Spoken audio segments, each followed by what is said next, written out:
Então, rapaziada, bora fazer rapidão aqui, que hoje ainda tem que terminar a newsletter de amanhã, o que já é o meu gancho para o Jabá, né? Então, todas as minhas redes sociais, tá? YouTube, Instagram e Twitter, tô falando de cripto lá. Então, Eric com CH, da mesma forma que tá escrito aqui embaixo. Twitter, eu solto as manchetes que eu venho comentar aqui com vocês todos os dias. YouTube, eu solto esses resuminhos aqui e outras coisas extras, corte de live que eu participo. E Instagram, um lado um pouco mais pessoal, mas pô, mostro a chegada ali na Genial, tal, dou umas mostradinhas mais de backstage ali. Fora isso, temos uma newsletter cripto que sai toda semana, toda terça-feira, então amanhã vai ter uma novinha. Eu linkei pelo perfil da Genial, tá aqui no chat também o link da última newsletter, que foi semana passada, só que a gente atualiza aqui o que aconteceu até hoje e amanhã sai a news novinha, tá? De uma forma escrita, o que aconteceu nesses últimos dias. Mais alguma tesezinha específica nossa. Acho que a de amanhã a gente vai falar sobre Data Availability, que é um novo tipo de forma de escalar a Ethereum ali. É um negócio mais técnico, mas muito divertido. Então, o que aconteceu, tá? Seguimos aqui, nosso canalzinho de baixa tá, por razões, infortúnios do destino, ele está se concretizando, tá? Sigo de novo, tá levemente pessimista, só que agora por outros motivos novos, né? Então a parte de incerteza no micro de cripto voltou a ter um papel bastante importante, tá? Então, dando um resuminho do que aconteceu, vai da sexta para cá, porque sexta a gente ainda estava nessa incerteza, só que durante o final de semana a gente teve uma queda um pouquinho mais acentuada, só que a situação não mudou, tá? Então, no fundo, é tudo que a gente já estava prevendo que fosse acontecer. Aliás, que poderia acontecer, tá? Prever, ninguém prevê nada. Mas o que aconteceu, tá? A gente teve a movimentação, tá, da SEC contra as corretoras, as maiores, né? Então, Coinbase e Binance, ao longo da semana passada, desde terça-feira, aliás, desde segunda eu falei sobre as duas. São casos um pouco diferentes e um vai para um lado um pouco mais criminoso, o caso da Coinbase já é um pouco mais voltado ali realmente à oferta de valores imobiliários, só que volta toda aquela treta de, pô, como você está falando que eu estou ofertando valor imobiliário, se tudo que eu queria é que você falasse o que é, o que não é valor imobiliário, ninguém fala nada e tá essa balbúrdia toda aí. A gente fez uma live sexta-feira, tá 1 hora, junto com o Felipe Medeiros. Então é a última live de sexta, que está aqui no canal da Genial mesmo. Uma horinha ali falando só do que a gente acha que pode estar acontecendo, aliás, das nossas opiniões sobre esses dois casos, só que acabou que passando sexta, aí sábado e domingo, a gente teve quedas maiores. Então, por quê, tá? Então, basicamente, nesses dois processos, tanto da Coinbase quanto da Binance, a SEC ela chamou ali, né, ela categorizou na nomeação do processo algumas criptos como sendo valores imobiliários. Entre as maiores ali, você tinha Solana, Cardano e Matic, tá? São as de maior volume ali, só que você tinha mais algumas, tá? Somavam ali ao todo umas, sei lá, de 10 a 20 moedas, umas 13 se interpolavam entre os dois processos e algumas eram exclusivas de uma ou de outra corretora. Você tinha The Sandbox e Axie lá, do AXS do Axie também de jogos. Então você não tinha você não tinha muita clareza do que eles usaram como critério para definir o que era e o que não era. O problema com clareza ou não clareza, chamaram de valor imobiliário, tá? Então, apesar de você não ter o critério, você teve essa nomeação. O que levanta incerteza, né? De novo, a palavra desses últimos meses aqui é tudo incerteza. Então, dentro de um mercado que a gente já tinha uma liquidez muito baixa, isso vindo desde o caso FTX lá, tá? O mercado começou a sofrer com o mercado cripto, começou a sofrer com liquidez baixa desde o caso FTX e ele acabou ficando, a liquidez acabou ficando um pouco mais debilitada ainda por conta desse aumento de pressão regulatória nos Estados Unidos, que você teve também alguns outros market makers, né, saindo dos Estados Unidos, né, interrompendo as operações deles lá, como a Jump Trading e a Jane Street. Cara, você dá uma limpada boa no mercado, porque você tem market makers saindo. E beleza, liquidez baixa é a receita ali para alguma hora, alguma mão um pouco mais pesada, né, uma mãozinha institucional mais pesada, pô, 10, 20, 30 milhões de dólares, que em tese, né, não é nada, né, não é nada para a pessoa física, mas para o institucional que está um pouco mais pesado nisso, para uma moeda com pouca liquidez, cara, isso mexe bastante o book, tá? Então você acaba tendo um poder, voluntário ou não, tá? De que se você for se desfazer de alguma mão grande, você vai afetar preço. E é um pouco da teoria do que aconteceu nesse final de semana, tá? Reza a lenda aí, ninguém falou o nome do fundo, não sei o quê, mas podem ser pequenos fundos, vários pequenos fundos institucionais, um fundo institucional grande que não declarou ainda, mas alguém entrou com a mão um pouco mais pesada se desfazendo desses ativos, principalmente aqueles que estavam nomeados no processo como valores imobiliários. Então, se a gente vê aqui, ó, cara, eu não deixei aberto, mas a gente consegue pegar aqui rapidinho. Cara, Bitcoin nos últimos 7 dias vai menos 2%. Então, Bitcoin ele não foi tocado em nenhum momento nesses processos, tá? Ele não foi citado, porque o Bitcoin é um dos poucos se não for o único, que você não tem tanta essa incerteza de que já é considerado uma commodity. Então, o lado regulatório dele está um pouco mais tranquilo. Já o caso da Ethereum, ela sofreu um pouco mais, só que sofreu mais aqui, uns 6% na última semana, só que sem ter sido mencionada. Então, o Ethereum não foi mencionado, ele é um caso à parte ali, isso pode ser bom ou ruim ele não ter sido mencionado, porque, não mencionaram porque não podem, né, não tem um caso contra o Ethereum, ou não foi mencionado porque estão reservando um caso específico para o Ether, porque é uma dimensão um pouco maior do que as outras. Então ele está sofrendo aqui nessa incerteza também, porque apesar de não ter tido nomeação como valor imobiliário, também não teve nada falando que não era. Então está na zona cinzenta. Porém, se você pegar aqui, ó, Cardano, 23%, vai, arredondando aqui, 25%. Solana, 25% arredondado. Polygon, 25% arredondado. Qual que é a relação entre elas? Todas que estão nessa queda de mais de 20% na semana foram as que foram nomeadas. Então, cara, é incerteza. São players institucionais reduzindo a mão que eles tinham dentro de um mercado já fragilizado, com liquidez fragilizada, e a receita é essa, tá? Então não tem segredo no que aconteceu. É chato, é chato. O fundamento do ativo mudou? Não mudou. Você só está com a questão regulatória em jogo. Então, o que pode... um outro caso, tá, que vale a pena ser comentado, apesar da liquidez nesses lugares não ser tão absurda assim, mas vale, né? Que foi que esses tokens específicos foram deslistados também de algumas outras corretoras, como, por exemplo, a Robinhood, que é uma plataforma de trader varejão, assim, lá fora é bem conhecida. É a forma como... a maior parte das pessoas que começam a investir assim tem esse pezinho, né? A forma como que eles conseguem colocar o pezinho no mercado de trade acaba sendo a porta de entrada pela Robinhood. Ali você nem conseguia sacar as criptos, né? Era uma forma que você só negociava elas mesmo. E, enfim, o ponto também foi deslistado. Por quê? Porque o cara não quer correr o risco, né? Ele é um player grande, não vou correr o risco de bater de frente com a SEC aqui, sendo que meu business é outro, né? Eu ofereço cripto, mas, cara, minha parada é outra aqui. Então você acaba tendo essa perda de liquidez também desses outros players que não são tão relevantes assim, mas fazem uma pressão, porque o mercado já estava com a liquidez baixa. Então, esses são os principais pontos, tá? Se observar, e a justificativa do que aconteceu. Entretanto, não significa que não pode piorar, tá? Porque a situação não mudou. Não é porque a gente teve essas primeiras movimentações que, beleza, ninguém mais vai sair. Se a gente tiver outro player grande, avisando ou não, né?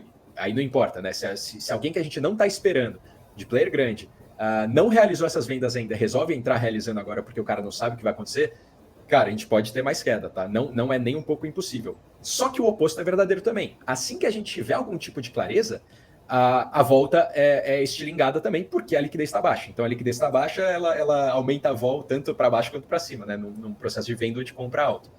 Então, é isso que a gente tem que ficar de olho. Acho que eu passei por todos os pontos aqui.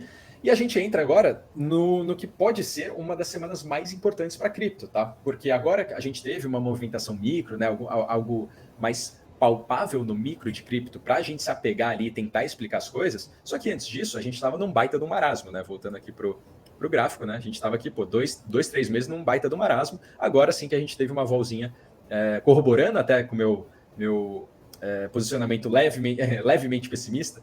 A gente está seguindo com a análise da forma com que eu estava imaginando nesses últimos meses. Só que essa semana, o que a gente vai ter? A gente vai ter os dados de inflação dos Estados Unidos amanhã, tá? CPI. Então, esses são os dados que o Fed usa muito também, se baseia muito para tomar a decisão do que eles vão fazer na próxima reunião, que no caso é depois de amanhã. Então, CPI terça, reunião do FONC quarta, que ao que tudo indica, né? A gente consegue ver aqui, ó, na CME, de que o mercado está praticamente comprado, de que a gente vai manter aí a gente vai, aliás, pausar o aumento dos juros dos Estados Unidos, né? Então o FONC ele deve não aumentar as taxas e segurar nesse range aí de 5, 5,25 para ver o que vai acontecer. Então o mercado está comprado nessa tese de vamos parar para observar. E observar o quê? Observar os dados que estão saindo. Então, por isso que o CPI no dia anterior, né, na terça, amanhã, é bastante importante, que é para ver se a política está surtindo efeito. A gente não espera, né? O mercado ele entra em consenso justamente porque ele não espera uma surpresa. Então, ao que tudo indica, isso aqui é o que vai acontecer, tá? Então, 5% deve ser mantido. E aí sim, próximos dados, vamos observando para ver se eventualmente a gente consegue ter ainda esse ano um possível corte de juros. Se tiver juros sendo cortados, benéfico para cripto, tá? Isso a parte do lado regulatório. O lado regulatório vai ser jogado de um jeito e lado a correlação de cripto com ativos de risco é outra parada, tá? O que eu estou fazendo? Aliás, em sexta-feira ainda vai ter Putz, é sexta? Pô, agora eu tô um pouco perdido nas datas. Enfim, eu não quero cravar data, mas a gente ainda pode ter um outro caso de precedência aí, que o resultado do caso da Ripple contra a SEC deve sair essa semana ainda, tá? Então, isso aí saindo também vai criar bastante precedente. Se for positivo para a Ripple, tudo isso que está acontecendo com ameaças de que essas criptos são valores imobiliários, isso vai ganhar uma força muito forte, né? O lado cripto vai ganhar uma força muito forte, porque o maior caso da SEC contra um possível valor imobiliário foi perdido, um dos primeiros ainda. Então é bom ficar de olho nesse caso aí também. Eu esqueci a data, tá, gente? Eu não sei certinho. Eu sei que é esse mês, e aí eu vi um boato de que seria essa semana. O que eu tô fazendo, tá? Até esse momento, deixa eu voltar aqui, passar as notícias também, que eu vou esquecendo. Aqui, ó, uma breve manchete, tá? Só para falar que basicamente a liquidez do mercado está bastante baixa. Então a gente tem as reservas de Bitcoin e Ethereum aí caindo abaixo de 50% nas bolsas dos Estados Unidos. Bolsas, lê-se exchange de cripto, tá? Então, liquidez baixa. Aí a Robinhood encerrando o suporte para os tokens que foram nomeados como valores imobiliários no processo SEC. Então, Solana, Cardano, Matic. E eles não vão cortar 100%, tá? Isso aqui vai ser... você vai conseguir negociar esses tokens até 27 de junho, tá? Foi o que a corretora falou. Só que se você não se desfazer das suas posições até 27 de junho, ele vai ser vendido a preço de mercado nessa data. E aí, beleza, você continua com o teu dinheiro ali, sem os tokens, no caso, né? Então, até 27 de junho, Robinhood está dando suporte a esses tokens, então Cardano, Polygon e Solana. Nesse caso de saída de capital, tá? Binance, ela acabou tendo algumas manchetes ali registrando que eles tiveram saídas superiores a bilhões de dólares na semana passada, que preocupava algumas pessoas, né? Tipo, vai ter uma bank run, não vai ter uma bank run, igual foi o caso da FTX.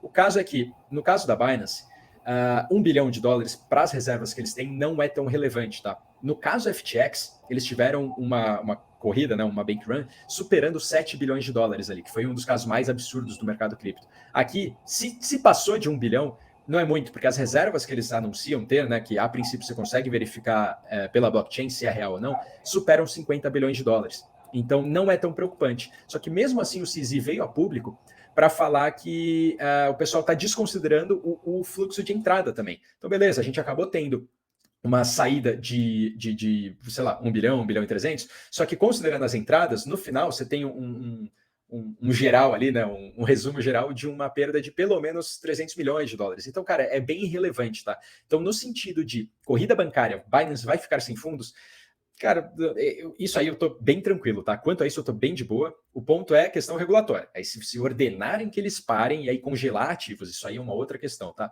Mas ficar sem fundos, cara, Binance, isso aí os caras têm muita grana. Aqui, só para complementar também com as notícias da semana passada, que você teve, né, isso aqui foi o que eu trouxe semana passada, né? O COO da Sandbox falando que não concorda que o token dele é uma security. Os desenvolvedores da Cardano também rejeitando que o token ADA é uma security. A gente teve agora a Polygon Labs, né, responsável pelo token Matic, alegando ali que a Matic não deveria ser considerada uma security. Então, cara, nada além do esperado. Aqui eles falam que eles são descentralizados o suficiente para não serem enquadrados como uma security. Aí você tem toda a história do Howey Test, de como funciona.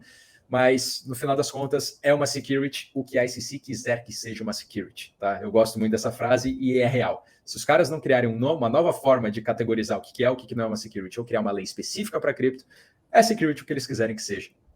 Então, nesse êxodo, né, promovido pela regulação dos Estados Unidos, de instituições dos Estados Unidos para outros lugares do mundo, que são um pouco mais abertos, a gente teve aqui a A16Z fazendo uma movimentação também. Então, além das corretoras que eu trouxe semana passada, todas, Gemini, Kraken, Coinbase, a Binance já nem poderia operar nos Estados Unidos, mas as que podiam estão saindo de lá, e você teve agora a A16Z, tá, que é o maior fundo de Venture Capital focado em cripto. Tá? Eles fizeram o nome deles lá nos anos 2000, crescendo bastante relevância e ganhando bastante dinheiro com as .com, e aí eles veem agora que o mercado cripto, eles conseguem ver muita semelhança do mercado cripto agora com o que foi a .com lá atrás. Eles são um player bastante relevante e estão criando lá seu primeiro escritório em Londres. E porque Londres, você tem lá no Reino Unido o conjunto de leis deles, né, a MiCA, MiCA, que foi aprovado, e aparentemente foi bem recebido, tá? Então, cara, pronto, não é nem um pouco surpresa o que está acontecendo. Isso aqui é o primeiro de muitos, tá? Só que isso aqui é um player muito relevante. Aqui a gente consegue ver um tipo de relevância deles, eu já trouxe outros investimentos que eles fizeram, só que só porque calhou de ser no mesmo dia que a notícia, eles fizeram ali, lideraram, aliás, uma rodada de levantamento de 43 milhões de dólares para esse projeto que chama Gensim, ou Gensim, sei lá como pronuncia, mas que é um projeto de machine learning, né? Você começa a rodar vários programas dentro desse software para você ensinar inteligências artificiais. Então, como que o ChatGPT funciona? Pô, o ChatGPT foi treinado com vários conjuntos de dados, né? Que basicamente é um tipo de machine learning. Então, aqui, essa Gensim, ela quer ensinar inteligências artificiais de forma descentralizada. Então, basicamente, o pitch dos caras é esse. Levantaram aí 43 milhões de dólares, liderado justamente pela A16Z. Agora, noticiazinha para dar uma descontraída, não ficar tão triste assim, só queda. A gente tem um desenvolvimento muito legal acontecendo agora, no caso dos domínios Ethereum. Tá? O que é um domínio Ethereum? Se você você tem uma carteira até, né, na Ethereum, como se fosse seu Pix, só que ele é um código muito grande, né? Não é algo que você decora e fala, qual que é seu Pix? É 0x49, papai, 64 caracteres assim. Então você tem uma empresa que é a ENS, Ethereum Name Service, que fala, teu código é esse, vincula esse seu código Pix, né, como se fosse o Pix, no nome que você escolhe. Só que o final dele vai ser .eth de Ethereum. Então se você for ver no meu Twitter, você vê lá que o meu domínio Ethereum é eric.eth. Esse nome está vinculado a um código muito grande, só que é muito mais fácil eu falar para as pessoas. É como se fosse o meu e-mail para a pessoa me enviar cripto. Isso agora, isso aqui só se conversa com a Ethereum. Só que agora você vai ter um novo formato, tá? Que vai ser esse .box, confesso que eu não conhecia, mas estou conhecendo agora, que vai fazer com que esses domínios Ethereum conversem com a web normal, como a gente está acostumado a usar. Então vai ser uma forma de você usar, de uma forma que você já está acostumado, via web mesmo, sem ter que entrar em nada, os serviços da Ethereum. Então, vai ser um site ali que vai responder aos contratos inteligentes da Ethereum. Bastante interessante, tá? Aqui está muito nível técnico ainda, mas fiquei bastante feliz de ler isso aqui. Para facilitar a entrada de novas pessoas, isso aqui é maravilhoso. E por último, como precedente, né, além de insegurança e incerteza, a gente tem a palavra dos últimos meses sendo precedentes.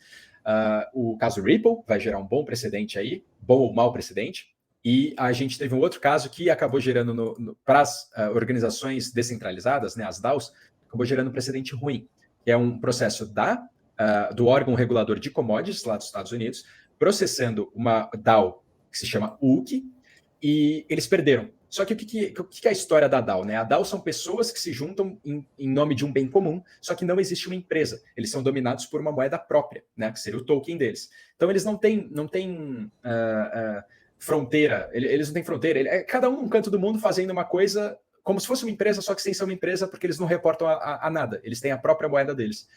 E tinha-se a tese de que DAOs não teriam como ser responsabilizadas, né, como indivíduos. Só que agora eles perderam esse processo, tá? Então eles estavam sendo processados pela Comissão de Commodities, perderam, e agora você tem um precedente agora de que, sim, DAOs podem ser responsabilizados. Quem vai responder a isso? Sinceramente, eu não faço a menor ideia. Mas o processo eles perderam. Então fica o precedente. Por isso que é importante ficar de olho nessas coisas.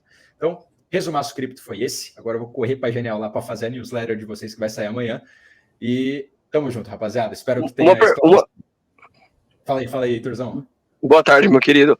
Uma pergunta rápida. A temperatura aumentou em relação à Binance ou diminuiu? Semana passada. Segue igual, tá? Segue. É o que eu falei. Questão de corrida bancária ficar sem fundos, os caras não vão ficar. Isso aí eu tô bem tranquilo. A preocupação é a nível regulatório se vão mandar congelar tudo ou não. Na Binance Estados Unidos, eu acredito que está congelado, tá? Eu acho que ali deu uma pesada um pouco maior. Binance Global, a SEC não tem poder para isso, né? Ele não consegue atuar em Binance Global, sendo que ele só tem jurisdição sobre empresas dos Estados Unidos. Então, a audiência, eu acho que a primeira audiência deve ser essa semana também, e ali a gente vai começar a medir a temperatura de uma forma um pouco mais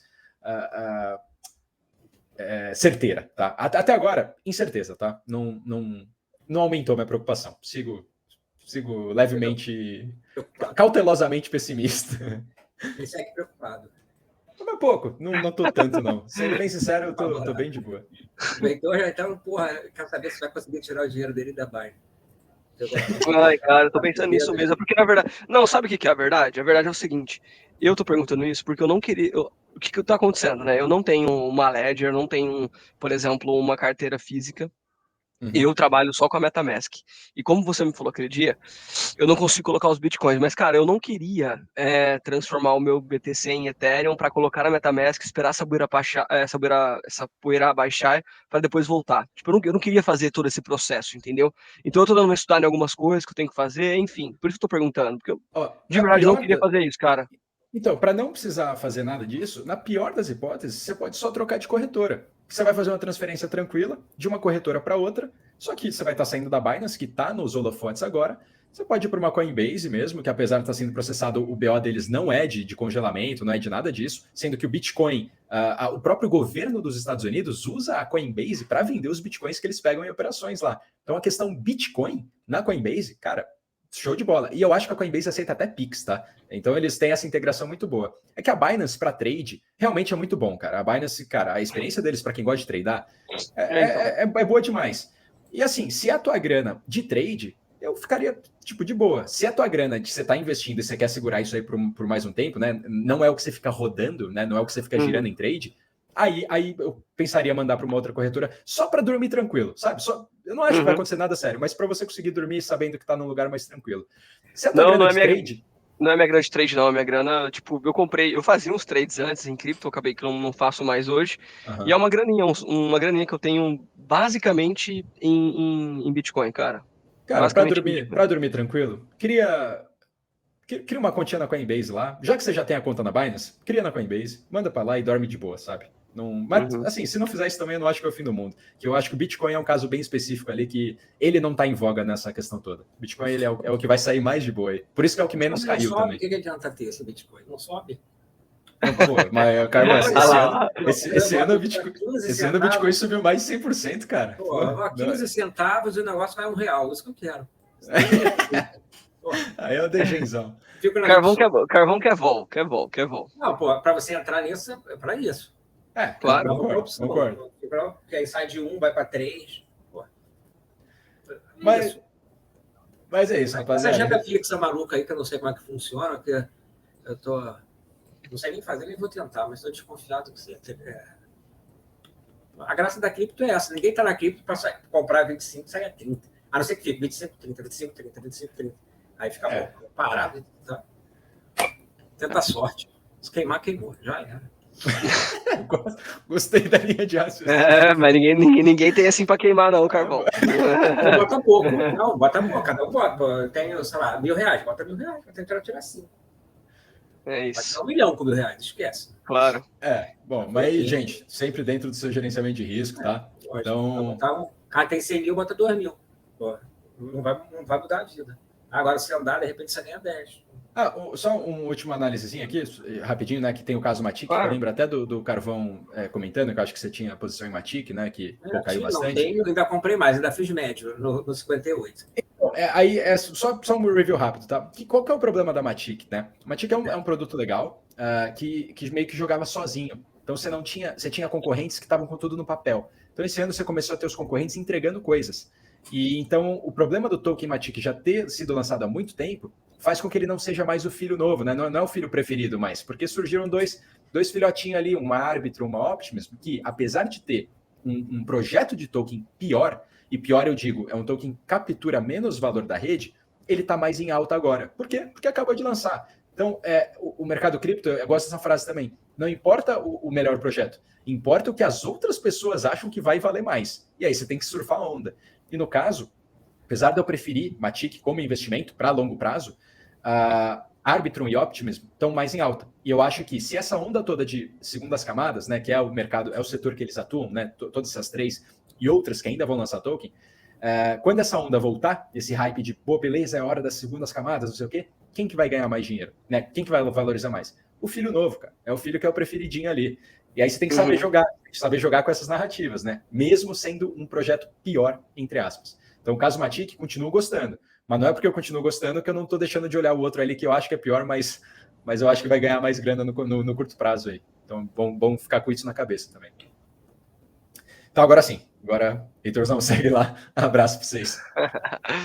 Boa, fechou então. Obrigado, Carvão. Obrigado, Eric. Tamo junto, meus queridos. Até amanhã, tá bom? Obrigado pela participação de vocês.